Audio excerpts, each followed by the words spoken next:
Il-Prim Ministru Joseph Muscat tkellem quddiem folla kbira ta' Awċin fil-Misra ewlieni tar-Raħal tax-Xara. Lil dawk li attendew biex jisimgħu il-messaġġ tiegħu bih ġarhom, il-Prim Ministru kellu aħbarijiet sbieħ xi waslilhom. In-numru ta' nies qiegħda naqas bi kważi in-nofs. Għandna llum il-ġurnata ir-rata ta' ħolqien ta' impjieg li huwa 7 darbit aktar dak illi konna writna ġewwa Għawdex.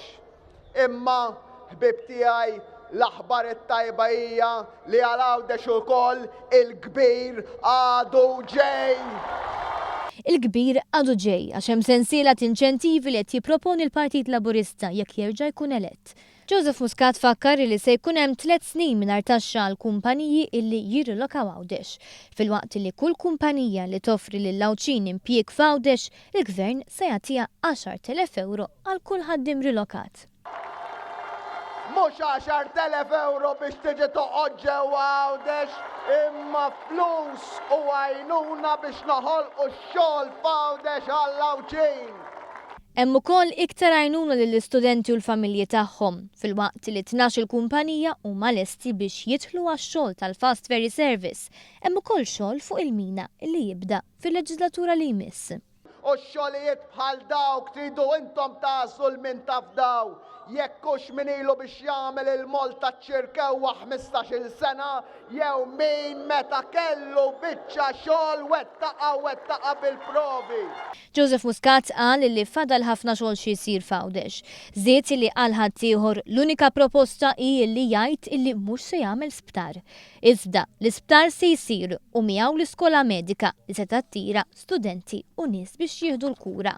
Dawn iż-żewġ proġetti flimkien ħajħallu fil-ekonomija ta' Għawdex 50 miljun euro. Immaġinaw kemm ħajaħdmu uliet, kemm ħajaħdmu nies.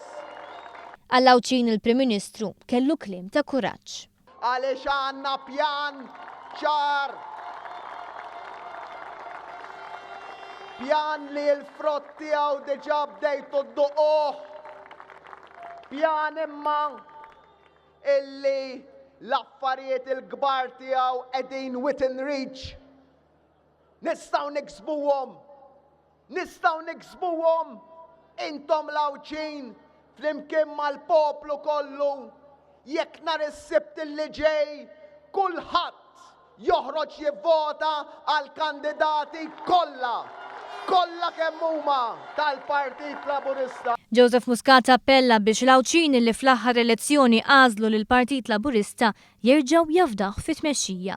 Irrefera għal biża' tal-Oppożizzjoni u fisser kif ir-riżultati huma mod ieħor.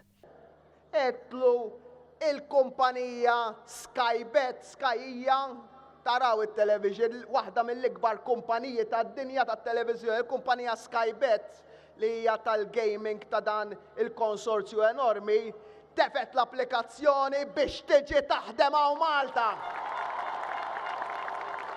Għaltlu li mhux ħajitilqu tal-gaming tal-li anke issa għadhom ġejjin.